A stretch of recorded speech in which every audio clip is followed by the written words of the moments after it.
Então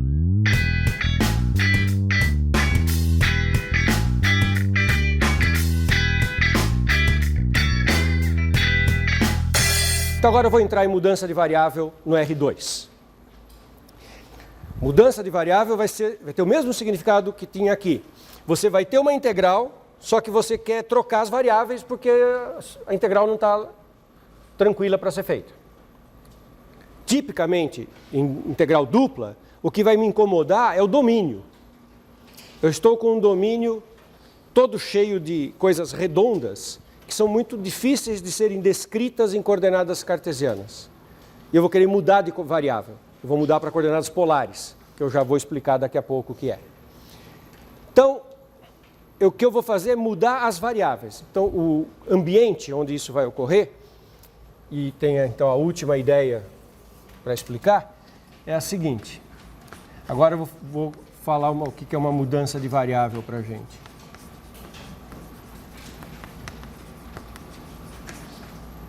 Tipicamente eu vou ter a seguinte situação. Eu tenho uma integral dupla num domínio D e eu não gosto desse domínio para fazer a integral dupla. Então é o meu xy. Eu quero um domínio melhor do ponto de vista de integração. Na verdade, pode ser qualquer coisa o novo domínio. Só que justamente para reforçar a ideia de que eu vou querer jogar com coisas que evitem coisas redondas e me deem coisas mais retangulares, etc., eu vou desenhar aqui um domínio retangular. Mas isso é só para fazer um apelo de como é que eu vou usar daqui a pouco. São duas regiões quaisquer. E eu tenho uma função que vai jogar esse conjunto no outro. As variáveis aqui são u e v. E eu tenho uma função do R2 no R2 que vai aplicar uv em xy. A mudança de variável vai ser uma função de duas novas variáveis uv, que vai me associar x de uv, y de uv. Isso é um pouquinho novo para vocês, porque é uma função de R2 em R2.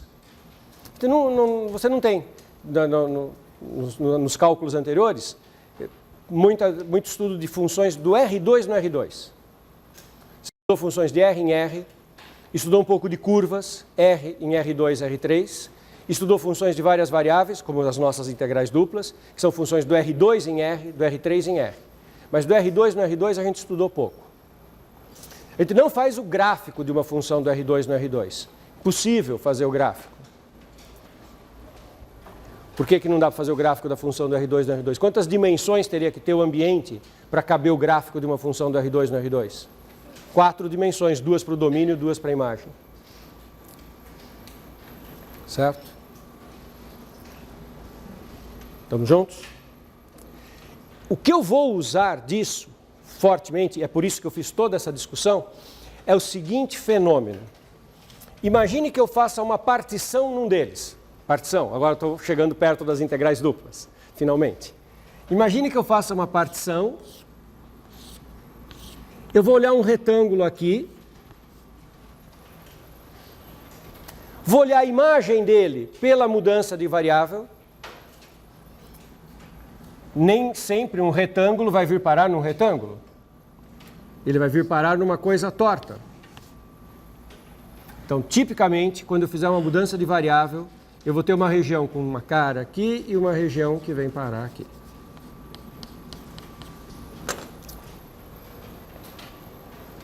Pergunta: qual a relação entre as áreas dessas duas regiões? Claro que depende da função φ. Depende de como que eu estou aplicando o domínio uv no domínio xy.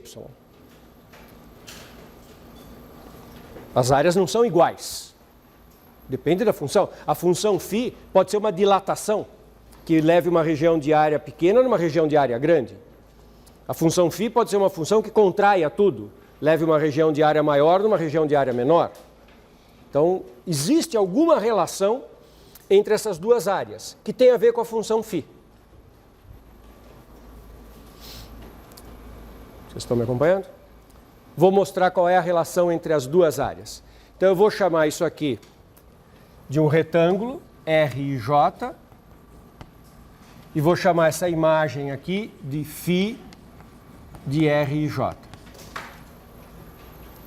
A imagem não é um retângulo.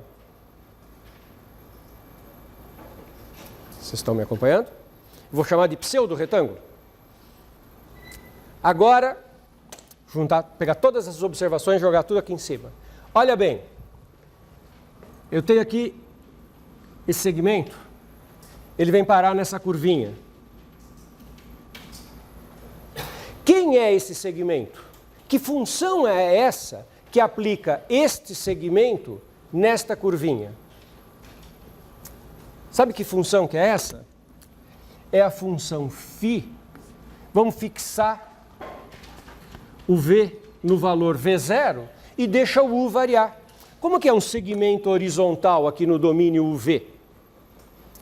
Um segmento horizontal no domínio de duas variáveis é aquele que você deixa a segunda coordenada V fixa e varia o U. Certo? Então, é uma curva que eu tenho aqui. É a curva que pega a variável U e associa φ de U V0, em que o V0 fica fixo. X de U V0, Y de U V0. Essa é a curva que aplica esse segmento horizontal neste arquinho aqui. E de modo análogo, eu tenho uma curva que associa o segmento vertical, que eu desenhei em azul, neste outro arco azul. Que curva que é essa outra aqui? O que eu mantenho fixo e o que eu vario? V vai parar em φ de U0, V variável. Muito bem. Quem é a derivada dessa curva? Como é que calcula a derivada de uma curva? Deriva as componentes. Aí você obtém o vetor tangente. Deriva as componentes. Quem é a componente x? X de U, V0. É uma função de quantas variáveis? Ela, de origem, é uma função de duas variáveis. Só que eu estou com uma fixa e com a outra só variando. Como é que chama essa derivada de uma função que nasceu com duas variáveis e aí eu fixo uma e derivo em relação à outra? Derivada parcial. Então, como é que eu obtenho o vetor tangente a essa curva? Derivada parcial. Quem é o vetor tangente?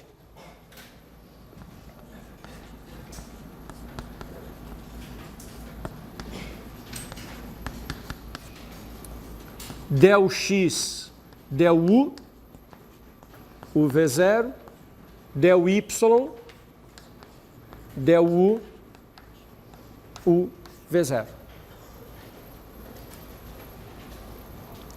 Certo?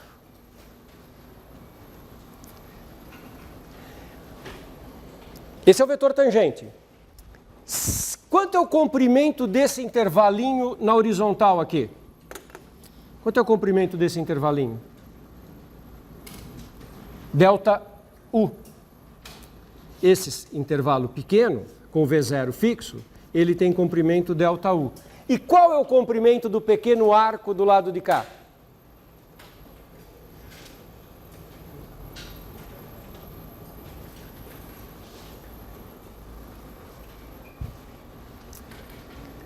É a derivada vezes a variação delta t, que no meu caso é delta U.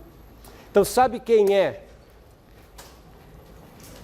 o tamanho deste arco?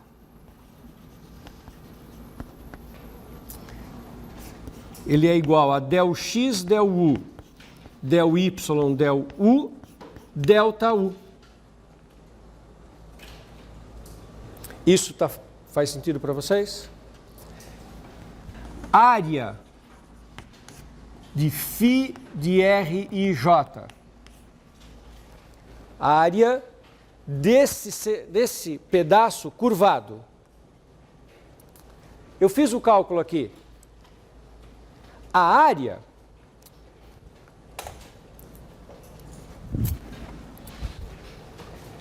Veja, deixa eu ver que cor que eu vou usar. Azul. Não, já esgotei todas as cores que eu tinha. Então vai ser branco.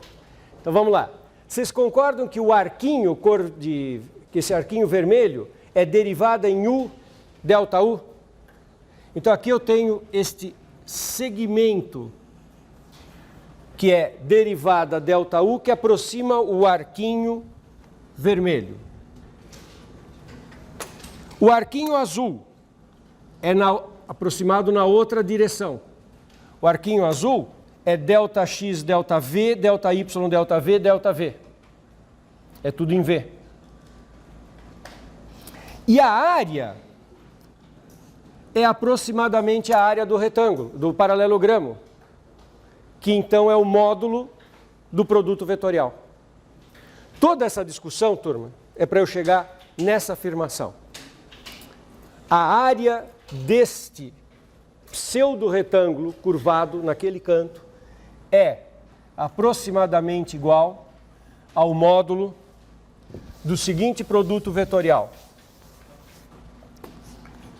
del x, del u, del y, del u, delta u, produto vetorial del x, del v, del y, del v, delta v. Módulo deste produto vetorial. Isso que é a área daquele conjunto.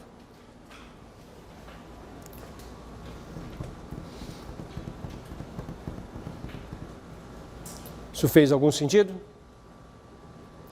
Produto vetorial, quando tem uma constante multiplicando um vetor, sai para fora. E aqui fica o vetor delta x, delta u, delta y, delta u, vetorial delta x, delta v, delta y, delta v, que é o produto vetorial de dois vetores no R2. Porque nós estamos no domínio R2. Como que é o produto vetorial de dois vetores no R2? É o determinante das coordenadas na direção K. Se eu pego o módulo, é o módulo do determinante. Então, sabe quanto que dá isso? Dá o módulo do determinante del x, del u, del y, del u, del x, del v, del y, del v, vezes delta u, delta v.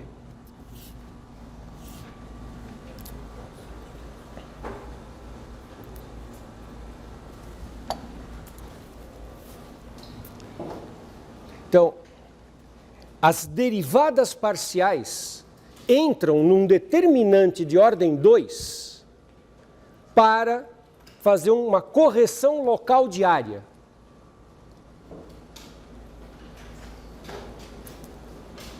Sabe que na história da matemática houve quem chegasse ao conceito de determinante de forma independente, olhando esse problema geométrico de correção de área? Foi uma das maneiras de olhar para determinante. Qual é o significado geométrico de um determinante? É fazer esse acerto entre a área daqui e a área daqui. Isso é tão importante que ganhou um nome. Esse determinante, essa função, chama-se jacobiano.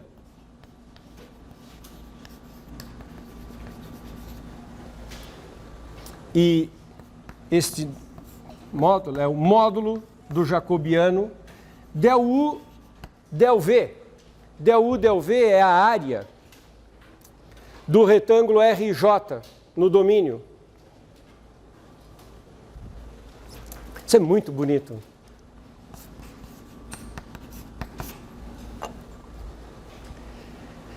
Resumindo tudo, agora estou terminando essa apresentação. Isso é muito bonito. Quando a gente faz mudança de variável, turma, você tem duas regiões conectadas que as áreas não são iguais. Sabe quem faz uma correção de área que permite eu escrever um igual? A área da imagem é a área do domínio vezes o módulo do determinante do jacobiano. Aquele determinante com as derivadas parciais. As derivadas parciais, elas aparecem montando um determinante que tem esse significado geométrico. Fator local de correção de área. Pega uma área, um elemento de área aqui, um elemento de área lá. E as áreas não são iguais, mas ficam iguais se você multiplicar pelo determinante do jacobiano. Um significado geométrico importante. Na integral de uma variável, você nunca pensaria isso. Sabe o que essa derivada está fazendo aqui? Fator local de correção de comprimento.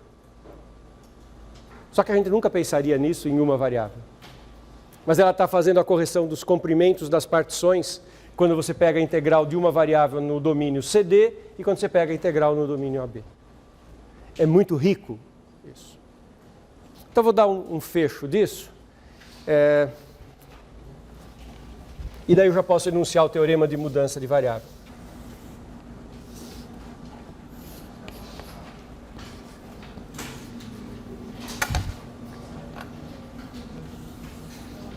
Então, eu estou querendo calcular uma integral dupla sobre um domínio que eu não gostei muito. O domínio é muito ruim para os extremos de integração.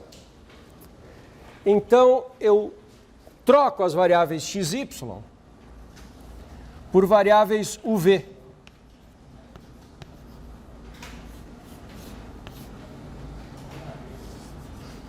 Através de uma aplicação φ.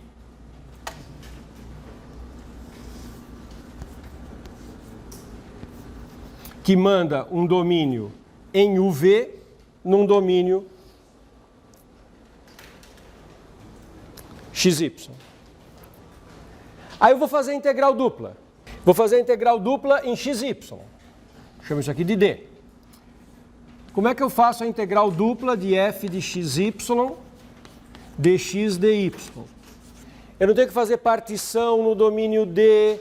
Eu não tenho que fazer a somatória de Riemann no domínio D, pegar as áreas da base, levar lá para cima. Não é isso que é soma de Riemann? Imagina que eu fiz a partição, mas que eu estou fazendo a partição com esses elementos tortinhos. O que eu tenho na soma de Riemann em XY?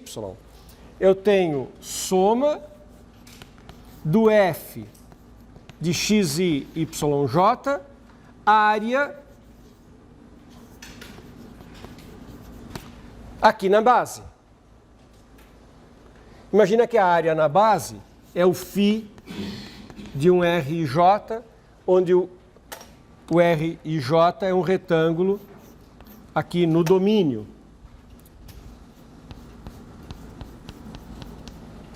Eu troco o domínio curvado pelo domínio reto. Aqui tem o retângulo de verdade. Esse é o RJ, que vem parar neste pseudo-retângulo do lado de cá. Esta é uma ideia de soma de Riemann, para f no domínio xy. Mas quem que é a área de uma imagem aqui no domínio? É o que eu acabei de justificar. Isso aqui é aproximadamente a soma. A altura não mudou. A altura da função é a altura da função. Só que ao invés de escrever f de xy, eu estou trocando o xy pela imagem de uma função φ. X e y são φ de alguém. Então eu vou escrever aqui f de φ de ui vj. Porque não é mais x e y, é a imagem da mudança de variável. Área. Quem que é a área? Módulo do jacobiano da φ vezes a área RJ, e aqui está a somatória em IJ.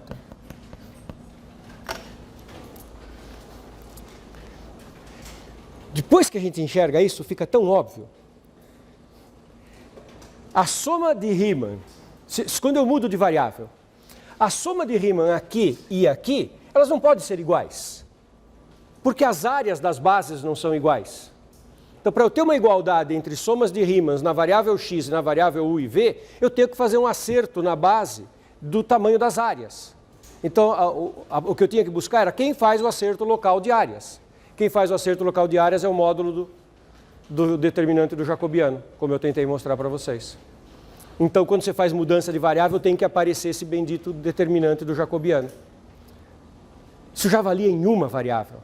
Você faz a soma de Riemann, partição no intervalo AB e no CD. Não pode ser igual à soma de Riemann porque os tamanhos dos intervalinhos são diferentes. Alguém tem que fazer a correção do tamanho dos intervalinhos. Era a derivada da função. Agora eu vou enunciar o teorema de mudança de variável. É o teorema, bom, enunciado técnico.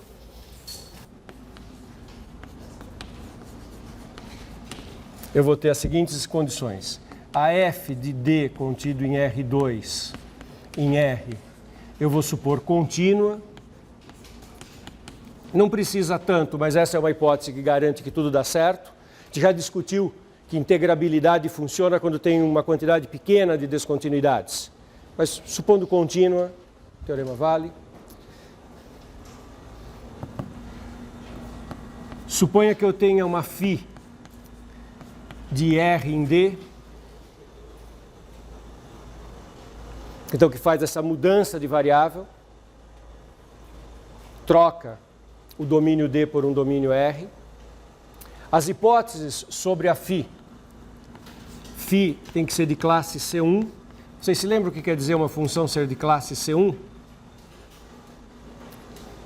Além dela ser derivável, as derivadas são contínuas. Por que será que eu escrevi que a φ tem que ser de classe C1? Volta, volta, volta, volta. O que eu acabei fazendo com a φ? Olha a φ aqui. A φ tem componentes x e y em termos de u e v. O que eu acabei fazendo com tudo isso? Eu não derivei? Opa, então tem que ser derivável. E depois as derivadas não apareceram, vão aparecer no meio de uma soma de Riemann? Aqui. As derivadas vão aparecer no meio de uma soma de Riemann. Então as derivadas têm que ser integráveis. Então é razoável supor que as derivadas são contínuas. Por isso que eu estou supondo que ela é de classe C1. Outra hipótese. O jacobiano tem que ser diferente de zero, ou o determinante jacobiano.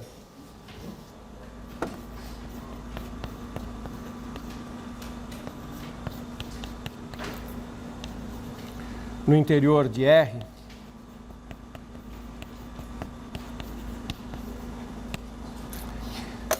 Sabe por que eu tenho que supor que o determinante é diferente de zero? É uma hipótese técnica, mas é bem simples. Imagina que a função φ fosse constante.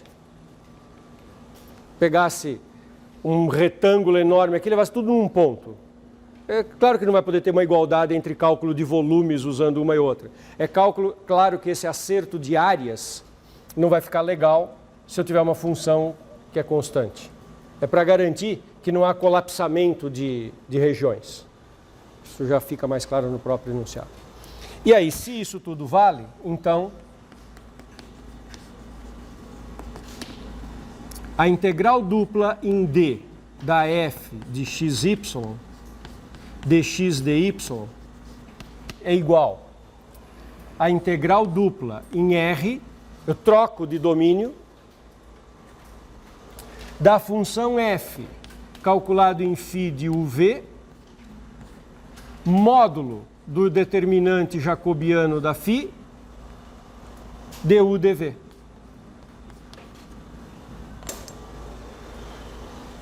Eu troco a integral em xy por uma integral em uv. E só que quem faz uma correção tem que aparecer o jacobiano.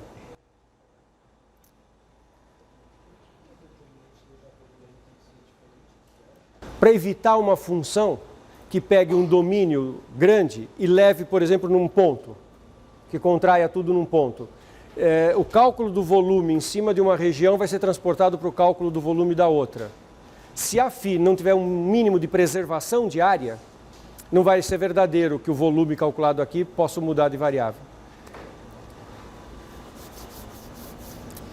Bom, no fundo, isso aqui é uma hipótese que posso acrescentar aqui. A φ tem que ser injetora. Ela não pode pegar uma certa área no domínio e colapsar tudo numa região sem área. Porque ela estraga essa igualdade de volumes que nós estamos falando. Tá? Bom, uau, foi complexo isso que eu acabei de discutir, hein?